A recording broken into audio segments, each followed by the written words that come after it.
prizes for excellence. Speak to them. Better than building prisons for people to rot in. Well done, Martin. My Lords, it's a pleasure to speak in the debate on the gracious speech and congratulate my noble friends Lord Houchen of High Leven and Lord Bailey of Paddington for their excellent and entertaining maiden speech and indeed the noble Lord Burnett of Malden. Today I want to focus specifically on the criminal justice bill, and much of which I strongly agree with, but I do think it's a missed opportunity for this reason, that it omits reform in respect of one integral part of the criminal justice system, which is the Crown Prosecution Service, which is palpably failing the British people at the present time. And I would urge your lordships to read the Policy Exchange report recently published, The Wicked and Redeemable, a long-term plan to fix the criminal justice system in crisis, which is authored by the former Met Police Detective Chief Inspector David Spencer. The CPS is taking far longer to charge suspects than ever before. It now takes an average of 44 days compared to 14 days 7 years ago. The number of cases that have been outstanding for more than 6 months has quadrupled to 30,384 cases in the last 4 years. And despite already having more than 45 previous convictions, hyper-prolific offenders are sent to prison on less than half of all occasions, 47.3% on conviction for indictable and either way offence.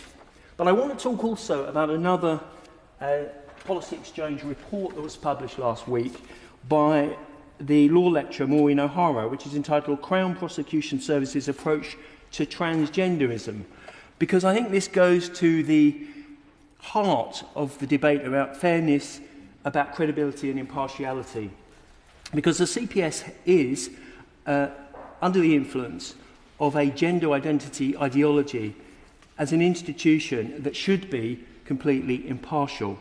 In the introduction to the report, the former Lord Justice of Appeal, Sir Patrick Elias, says this paper raises very serious concerns about the impartiality and independence of the CPS when dealing with the highly sensitive issue of the treatment of transgender persons, and it appears to have adopted uncritically the controversial views of Stonewall.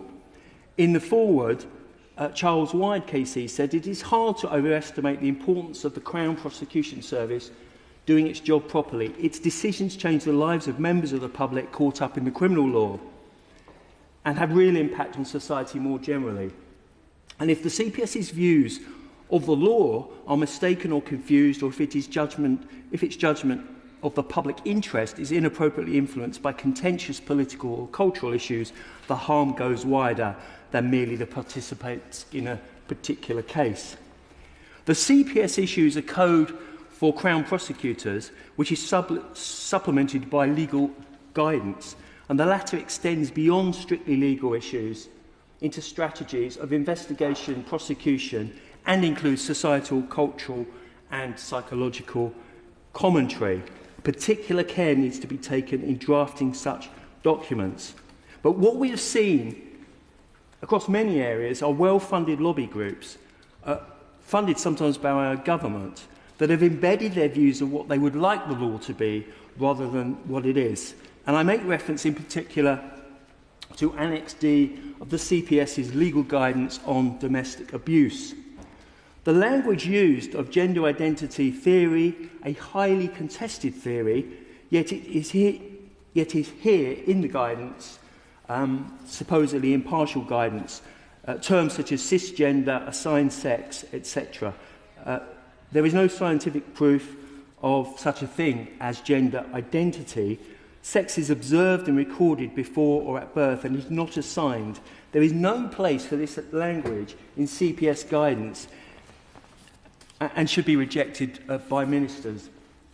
One of the consequences of this is that the CPS records, for instance, suspects and convicted offenders on the basis of their self-declared gender identity, and are therefore recording, for instance, male sex offenders as female. And this even applies to the most serious offences such as rape, which is covered by Section 1 of the Sexual Offences Act 2003, even though it's impossible for anyone other than a biological male to commit that offence currently. This is leading to inaccurate data being recorded, and also preferred pronouns used in court, giving great distress and offence to complainants. The adoption of the unevidenced theory of the CPS would appear to be a clear example of policy capture, which the OECD has defined as, quote, the process of consistently or repeatedly directing public policy decisions away from the public interest towards the interests of a specific interest group or person.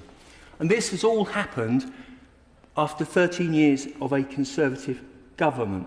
My Lords, given that the CPS has refused and rebutted many reasonable requests under the Freedom of Information Act, I believe that the best disinfectant is sunlight. The sun does need to shine brightly on all aspects of this ideology. The CPS need to explain themselves to the public, the vast majority of whom know that sex is binary and immutable, that sex matters in many circumstances, and that there must be accountability and transparency about those who influence the work of our institutions, and that includes the Crown Prosecution Service. My Lord, so now we know from the gracious speech that the election is coming, because whenever an election comes, the political party seeks to beat up on criminals and to make crime the centrepiece of its strategy.